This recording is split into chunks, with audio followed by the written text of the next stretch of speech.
Apakah yang membedakan antara mata pensil dan berlian yang digunakan orang sebagai mata cincin?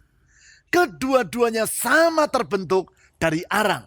Namun proses pembentukan yang berbeda mengakibatkan nilai dan keindahan dari berlian jauh melebihi mata pensil. Hal yang sama dengan ujian dalam bentuk kesukaran. Apabila kita menanggapi kesukaran secara tepat, maka sebaliknya dari sikap yang negatif, kita akan dapat melewati setiap musim kehidupan secara positif.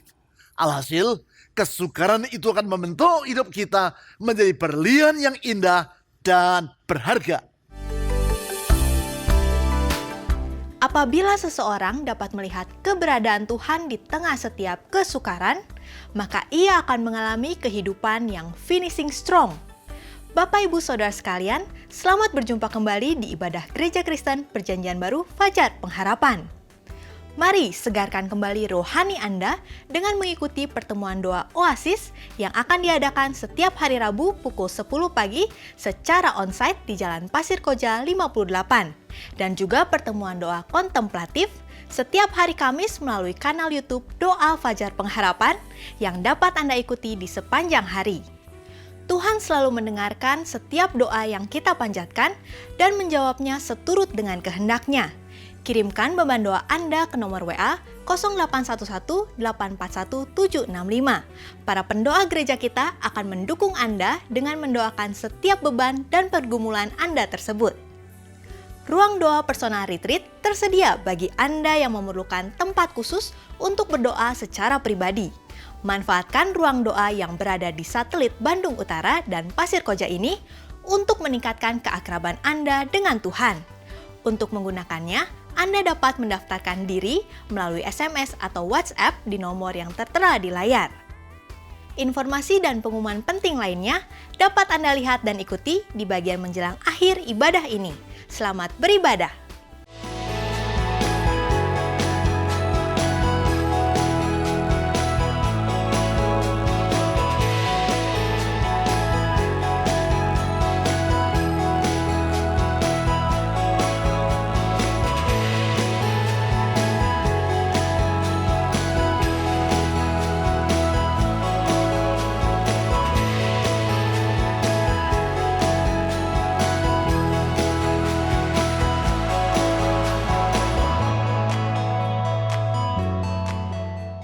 Acap kali Alkitab menggambarkan perjalanan kehidupan kita sebagai pengikut Kristus adalah bagaikan orang yang mengikuti perlombaan lari.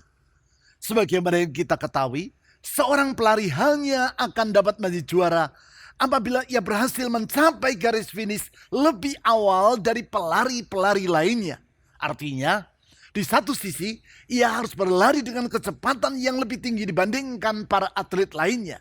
Dan di sisi yang lain, ia harus menyelesaikan pertandingan sampai akhir sebagaimana yang seharusnya. Secepat apapun yang bersangkutan dalam berlari. Namun apabila ia tidak mencapai garis finish dan berhenti di tengah jalan, maka ia tidak akan menjadi juara dalam perlombaan tersebut.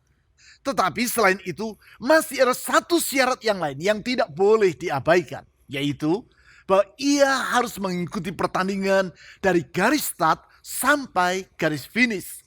Tak cukup ia mencapai garis finish lebih awal, tetapi ia juga harus berlari dari garis start bersama dengan para pelari lainnya. Hal itulah yang tidak dilakukan oleh Rossi Ruiz, pelari dari Amerika Serikat yang sempat dinyatakan sebagai pemenang dalam perlombaan Boston Marathon tahun 1980. Bukan itu saja, Rossi juga sempat dinyatakan sebagai atlet yang telah memecahkan rekor pelari perempuan dalam lomba maraton yang sangat bergengsi tersebut. Ia tiba di garis finish 2,5 menit lebih cepat dari Jacqueline Gouraud, atlet dari Kanada yang berada di urutan kedua di belakang dirinya. Untuk perlombaan lari setingkat dan seketat Boston Marathon, perbedaan jarak yang lebih dari 2 menit itu bukanlah angka yang sembarangan, namun suatu prestasi yang sangat mengejutkan. Namun seminggu kemudian, pujian yang disampaikan banyak orang terhadap capaian yang diperoleh Rossi tadi berubah menjadi cemoohan. Catatan rekor nasional lari maraton yang ia pecahkan pada hari itu berubah menjadi catatan buruk yang tidak akan pernah dilupakan orang. Mengapa? Karena beberapa orang mulai merasa curiga terhadap kemenangan yang ia peroleh. Kecurigaan tersebut antara lain adalah karena saat memasuki garis finish, Rossi tidak nampak bermandikan keringat seperti para atlet lainnya. Walaupun ia memasuki garis finish dengan penampilan seperti orang yang kehabisan tenaga, namun segera sesudah ia menerima pengalungan medali, maka Rossi nampak segar-segar saja dan bukan seperti layaknya seorang atlet yang telah berlari non-stop selama 2,5 jam. Kejanggalan-kejanggalan ini mengakibatkan panitia perlombaan lari maraton kota Boston melakukan penyelidikan.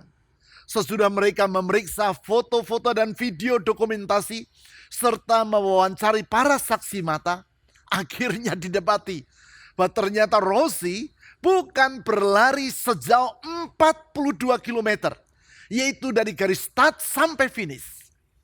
Ia hanya mulai berlari 800 meter menjelang garis finish, yaitu sebelum para pelari lainnya tiba di titik tersebut. Pantasan saja ia mencapai garis finish lebih awal dari para atlet lainnya. Temuan ini mengakibatkan gelar juara dicopot dari Rossi dan dialihkan kepada Jacqueline Gouraud yang berada di urutan kedua. Apa yang terjadi atas Rossi Ruiz ini menjelaskan kepada kita bahwasanya dalam kehidupan ini tak cukup bagi kita hanya mencapai garis finish. Namun kita juga wajib mencapai garis finish dari kehidupan itu secara gemilang atau finishing strong. Itulah sebabnya seperti yang telah saya utarakan di awal tadi. Mengapa Alkitab acap kali menggambarkan perjalanan kehidupan para pengikut Kristus bagaikan orang yang mengikuti suatu perlombaan lari. Hal tersebut menunjukkan bahwasanya Tuhan menghendaki kita, umatnya, menjalani kehidupan ini dengan finishing strong. Itulah kehidupan yang kita syukuri dan yang ketika kita menoleh ke belakang tidak akan kita sesali. Untuk mengalami kehidupan yang seperti itu, maka sebagaimana yang telah kita pelajari dalam 2 minggu yang terakhir, ada 2 sikap yang harus mewarnai diri kita. Sikap yang pertama yaitu memulai dari bagian akhir atau begin with the end in mind. Sikap yang artinya memiliki tujuan kehidupan yang jelas tersebut telah kita bahas pada minggu pertama dari bulan ini. Selanjutnya, sikap yang kedua adalah memaksimalkan waktu yang kita miliki atau maximize your time. Sikap dalam menggunakan waktu secara bertanggung jawab, yaitu untuk menghasilkan kehidupan yang semakin bermutu di mata Tuhan ini telah kita pelajari di pekan yang lalu. Sekarang kita akan melihat sikap yang ketiga, yaitu bersedia menghadapi kesukaran. Sikap ini sangat diperlukan. Sebab itulah yang menjadi alasan mengapa Rossi Ruiz batal menjadi juara lomba maraton kota Boston. Gelar sebagai seorang juara dicabut dari dirinya. Karena Rossi mencapai garis finish dengan menempuh jalan pintas. Artinya ia tidak mau repot. Alias tidak bersedia menghadapi kesukaran yang harus ditempuh oleh para atlet yang sedang mengikuti suatu perlombaan. Singkat kata, orang yang tidak bersedia menghadapi kesukaran tidak akan pernah mengalami finishing strong dalam kehidupannya. Kalau demikian, apakah yang diperlukan agar kita berani menghadapi kesukaran demi mencapai garis akhir dari kehidupan ini secara gemilang? Guna menjawab pertanyaan tersebut, saya ajak saudara untuk membaca firman Tuhan. Dalam hal ini yaitu surat yang ditulis oleh Rasul Yakobus pasal pertama ayat 2 sampai 4. Di dalam ayat-ayat tersebut kita akan melihat apakah yang diperlukan oleh seorang pengikut Kristus agar ia berani menghadapi kesulitan dan dengan demikian mengalami finishing strong. Baik dalam kehidupan rumah tangga, dalam kehidupan iman, dalam kehidupan pelayanan, dalam kehidupan kerja, dan seluruh aspek kehidupan lainnya. Yakobus pasal pertama ayat 2 sampai 4. Saudara-saudaraku, anggaplah sebagai kebahagiaan apabila kamu jatuh ke dalam berbagai pencobaan. Sebab kamu tahu bahwa ujian terhadap imanmu itu menghasilkan ketekunan. Biarkanlah ketekunan itu memperoleh buah yang matang, supaya kamu menjadi sempurna dan utuh, serta tidak kekurangan apapun. Sesudah di ayat 1, Rasul Yakobus, yaitu penulis surat ini, memperkenalkan dirinya dan menjelaskan kepada siapa surat tersebut ia tujukan. Maka di ayat berikutnya, yaitu di ayat 2, ia menyebut tentang berbagai kesukaran yang dialami oleh para pengikut Kristus. Selanjutnya, yaitu di ayat 3-4, ia menjelaskan kaitan antara kesukaran dengan kehidupan yang berakhir secara gemilang. Dari situ kita dapat melihat bahwasanya untuk mengalami hidup yang finishing strong, atau yang di ayat 4 ia istilahkan sebagai hidup yang sempurna, utuh, serta tidak kekurangan apapun, maka orang harus bersedia menghadapi kesukaran. Kesukaran ini di ayat 2 ditulis oleh Rasul Yakobus di dalam bahasa Yunani, yaitu bahasa yang digunakan untuk menulis kitab Perjanjian Baru sebagai perasmos. Kata ini memiliki dua makna, yaitu pencobaan atau temptation dan ujian atau trial. Makna mana yang dimaksudkan? Apakah sebagai pencobaan atau ujian? Tergantung kepada konteks dari kalimatnya. Apabila kita melihat ayat 3 dan ayat 12-18, maka kata perasmos di ayat 2 ini akan lebih baik untuk diterjemahkan sebagai ujian atau trial. Itu sebabnya di dalam Alkitab bahasa Inggris, yaitu English Standard Version atau ESV, ayat tersebut diterjemahkan sebagai berikut. Count it all joy, my brothers, when you meet trials of various kinds. Anggaplah hal itu sebagai sukacita, saudara-saudaraku, ketika engkau mengalami berbagai ujian. Apabila kita membaca ayat-ayat selanjutnya, maka terlihat bahwa ujian atau trial yang disebut di ayat 2 tadi adalah dalam bentuk berbagai kesukaran. Kesukaran yang menurut ayat 3 merupakan ujian terhadap iman dan yang apabila dihadapi dengan sikap yang tepat justru akan menghasilkan kehidupan yang finishing strong atau mencapai garis akhir secara gemilang. Sikap-sikap yang tepat tersebut yaitu hadapilah masa pengujian dengan yang pertama, menyadari bahwa kesukaran merupakan suatu realitas kehidupan. Saya ulangi, agar mengalami kehidupan yang finishing strong, maka hadapilah masa pengujian dengan menyadari bahwa kesukaran merupakan suatu realitas kehidupan. Memang merupakan suatu kenyataan bahwasanya hidup ini tidaklah terlepas dari kesukaran. Hal tersebut merupakan suatu realitas. Adakah di antara saudara yang sama sekali tidak pernah mengalami kesukaran di dalam hidup Anda? Adakah di antara saudara yang dari sejak lahir sampai hari ini tidak satu kali pun pernah mengalami kesulitan? Jelas tidak seorang pun di antara saudara yang tidak pernah mengalaminya. Semua orang di dalam berbagai macam bentuk dan ukurannya pasti pernah mengalami kesulitan. Termasuk kesulitan yang merupakan ujian kehidupan. Hal itu ditulis oleh Rasul Yakobus di ayat 2.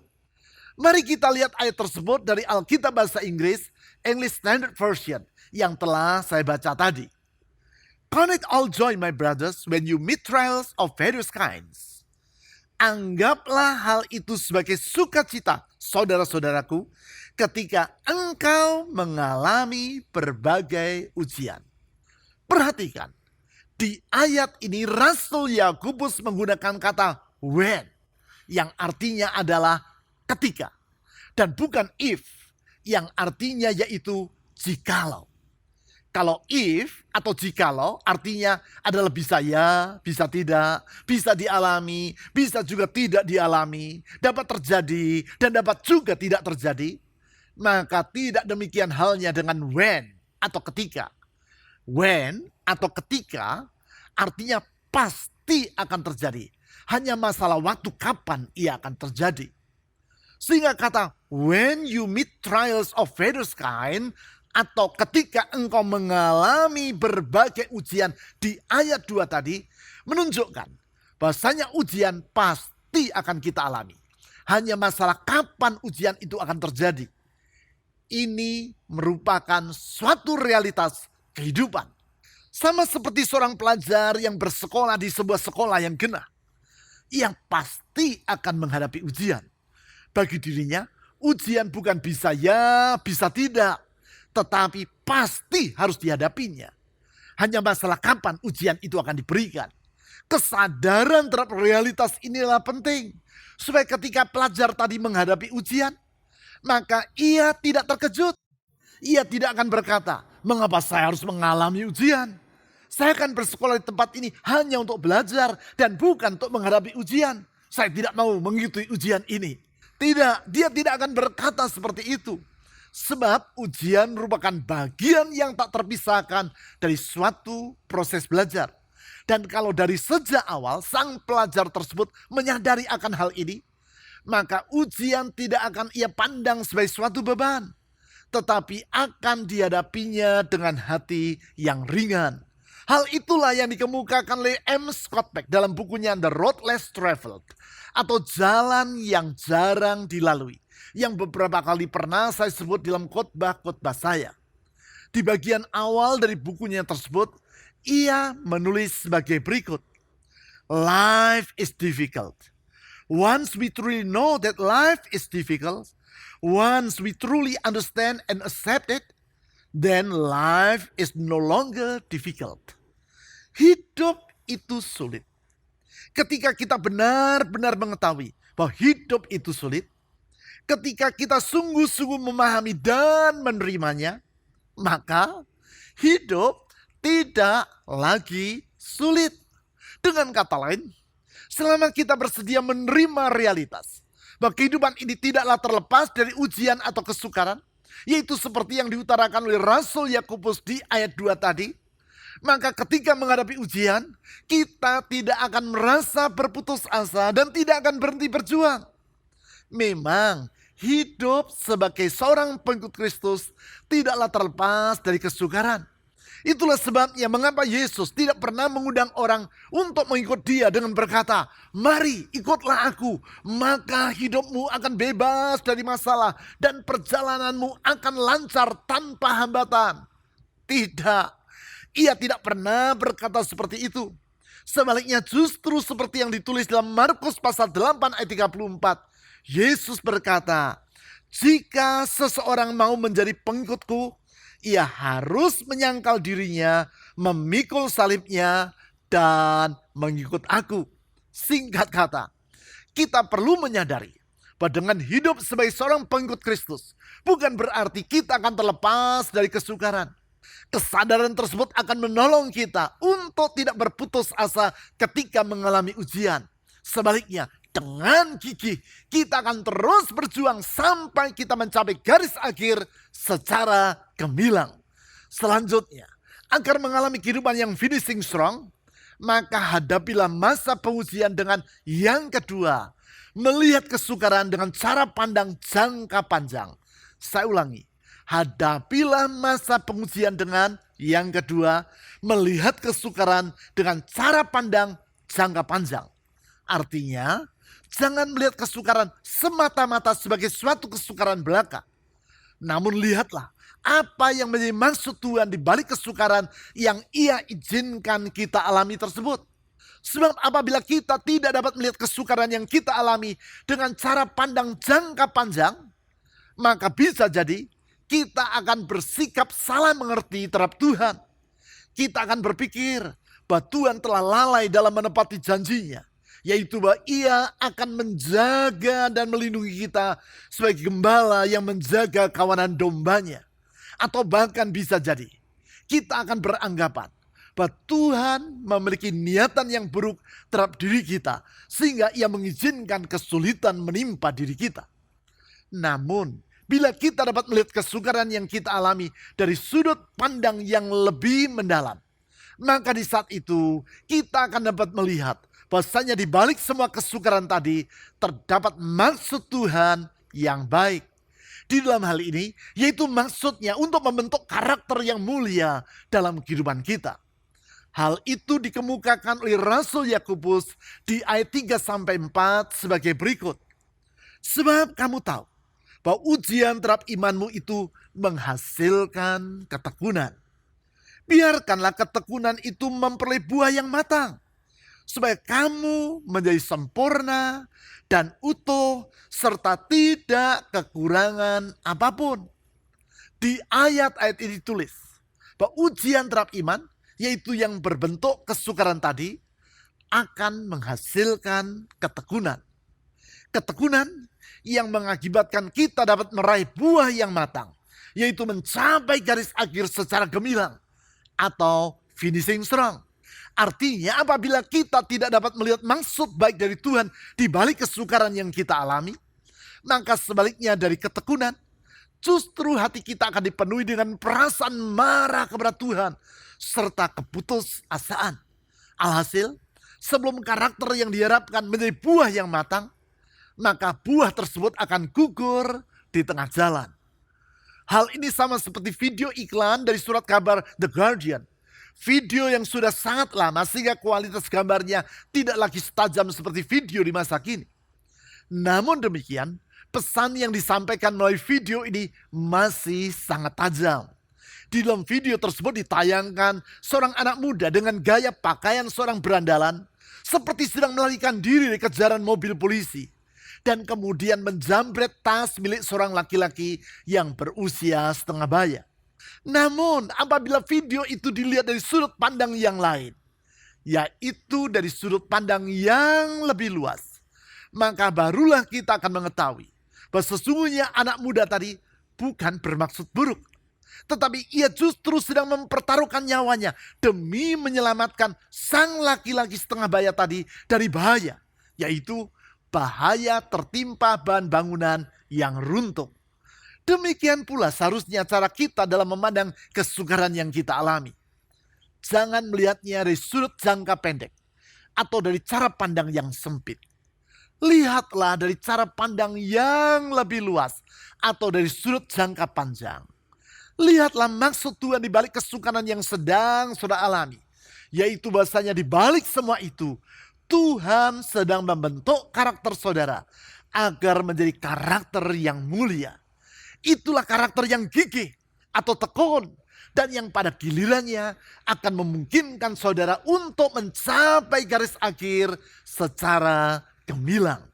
Sekarang, agar mengalami kehidupan yang finishing strong, maka hadapilah masa pengujian dengan yang ketiga, menanggapi kesukaran dengan reaksi yang berbeda. Saya ulangi, hadapilah masa pengujian dengan yang ketiga, menanggapi kesukaran dengan reaksi yang berbeda.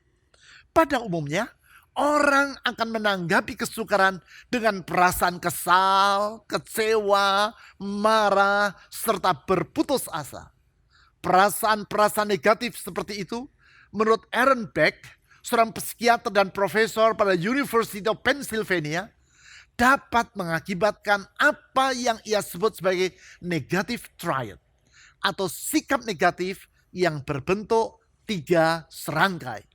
Dalam bukunya yang berjudul Cognitive Therapy of Depression, Aaron Beck menjelaskan bahwa sikap negatif yang pertama adalah orang melihat dirinya sendiri secara negatif.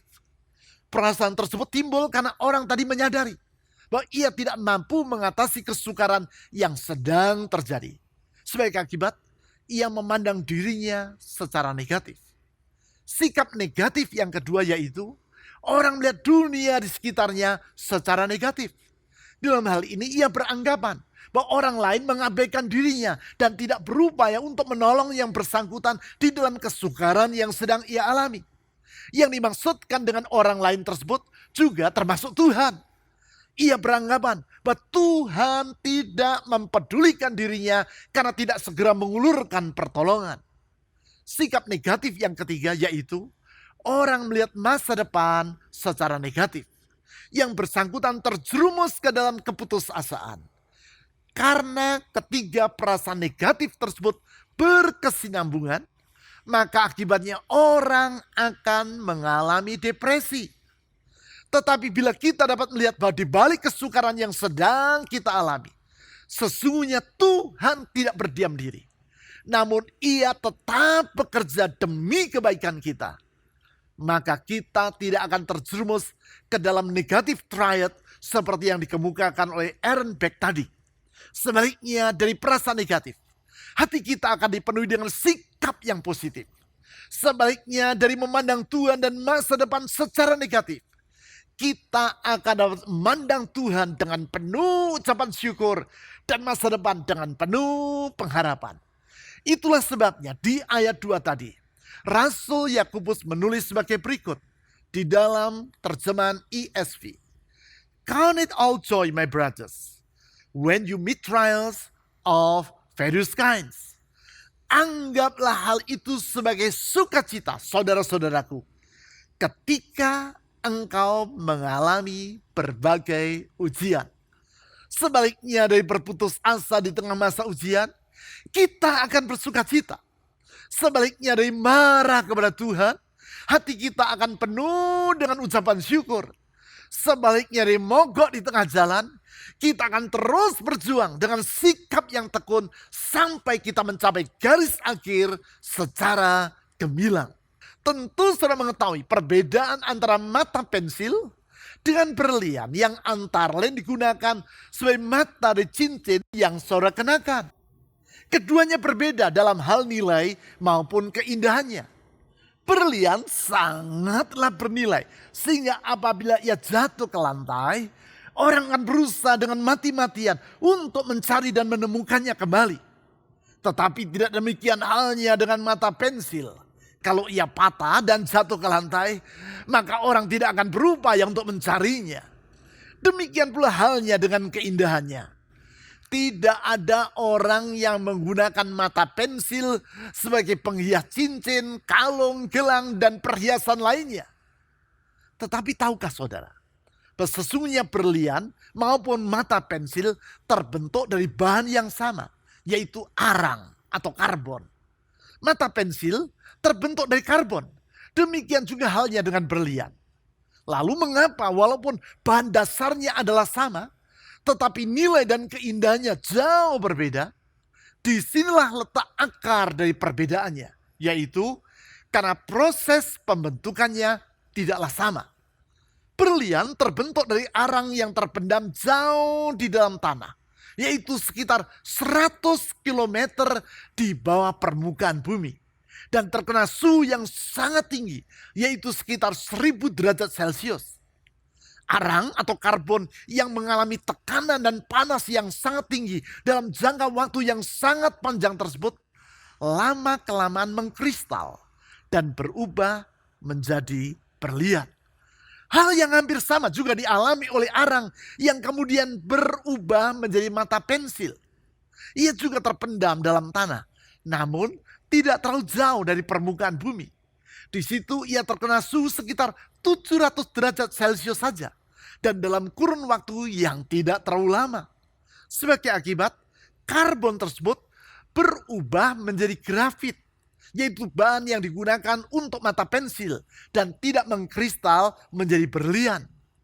Kalau saja dapat memilih, tentu karbon atau arang tadi akan memilih untuk menjadi berlian dan bukan menjadi mata pensil.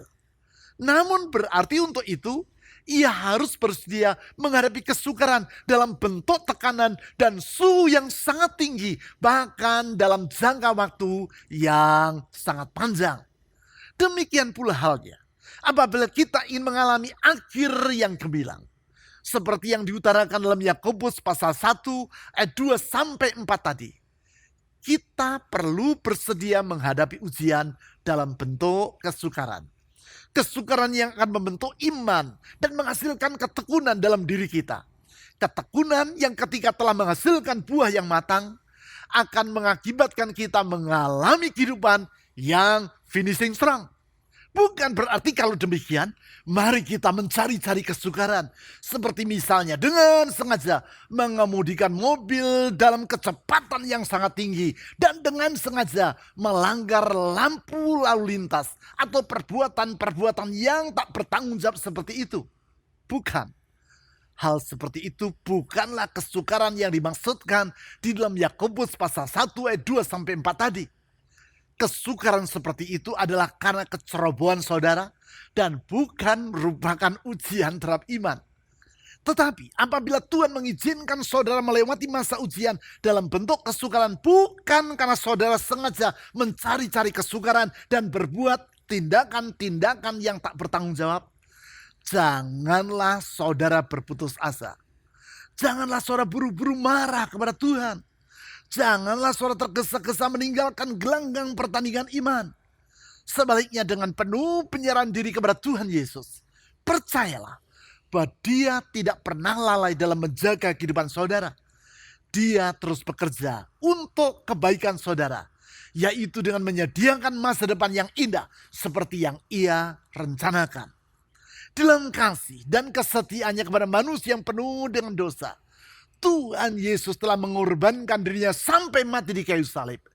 Dengan cara demikian, Ia menghapus masa lampau saudara yang kelam, membebaskan saudara dari cengkraman maut, dan membentangkan masa depan yang baru bagi hidup saudara.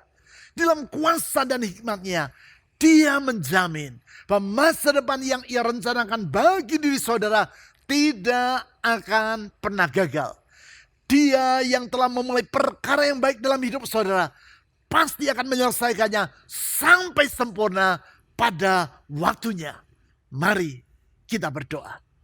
Tuhan Yesus, kami percaya kasih dan kesetiaan-Mu tidak terbatas. Kuasa dan hikmat-Mu tidak pernah berubah. Itu sebabnya apapun kesukaran yang sedang kami alami sebagai bagian dari ujian iman, kami tidak mau menyerah. Kami tidak mau berputus asa. Sebaliknya kami tetap berharap kepada Tuhan. Dengan percaya, pengharapan kami kepadamu tidak akan mengecewakan. Karena sesungguhnya Engkau tidak pernah lalai dalam bekerja membentuk hidup kami. Engkau tidak pernah lalai dalam menjaga dan melindungi kami. Kalau Engkau mengizinkan kami melewati dapur perapian, yaitu kesukaran untuk menguji iman, di dalamnya Engkau sedang memurnikan diri kami. Melaluinya Engkau sedang membentuk diri kami, supaya kami menjadi pribadi yang tekun, gigih dalam iman. Dan kami percaya seperti yang Engkau janjikan dalam Yakobus pasal 1 ayat 2-4. Ketekunan di dalam iman akan membuahkan buah yang matang. Di mana saat itu kami akan mencapai garis akhir secara gemilang seperti yang Tuhan rencanakan. Sehingga ketika kami menoleh ke belakang, kami tidak menyesali hidup yang telah kami jalani. Tetapi kami dapat bersyukur kepadamu ya Tuhan, karena melihat karyamu yang indah dalam hidup kami. Tuhan Yesus, kami percaya Engkau tetap bekerja dalam hidup kami dengan kuasa-Mu yang tak terbatas dan hikmat-Mu yang melampaui segala batas akal itu. Karenanya kami tahu tidak ada yang sukar bagi Tuhan. Tidak ada yang mustahil bagi Tuhan. Engkau selalu bekerja tepat pada waktunya. Pertolongan-Mu tidak pernah terlambat. Kalau Engkau bekerja, Engkau selalu bekerja dengan indah pada waktunya. Dengan percaya kepada janji dan firman-Mu itu, kami menyerahkan hidup kami ke dalam tangan pembentukan-Mu. Tuhan Yesus, ulurkan tangan kasih dan kuasa-Mu, membuka jalan di saat yang tepat, menyediakan pertolongan di saat yang tepat, membuka jalan keluar di waktu yang tepat. Oh Tuhan Yesus, kepadamu dan di dalam namamu kami menyerahkan hidup ini ke dalam pertolongan dan berkat Tuhan. Karena kami percaya doa yang kami panjatkan di dalam nama Tuhan Yesus tidak akan sia-sia. Kepadamu dan di dalam namamu kami telah berdoa. Amin.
adalah beberapa informasi dan kegiatan gereja kita yang dapat Anda ikuti.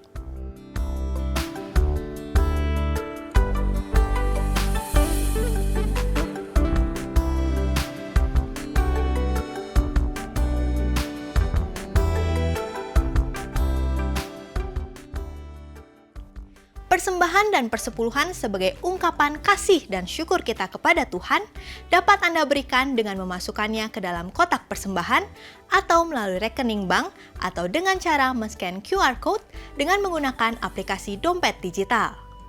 Ibadah online GKPB Fajar Pengharapan dapat Anda ikuti setiap saat mulai hari Sabtu pukul 5 sore melalui YouTube, website, dan aplikasi yang tertera di layar. Berbagai informasi penting lainnya dari gereja kita dapat Anda ikuti melalui website www.fajarpengharapan.net atau melalui aplikasi GKPB Fajar Pengharapan serta Instagram GKPB Fajar Pengharapan. Bapak Ibu Saudara sekalian, sehat selalu dan sampai jumpa minggu depan.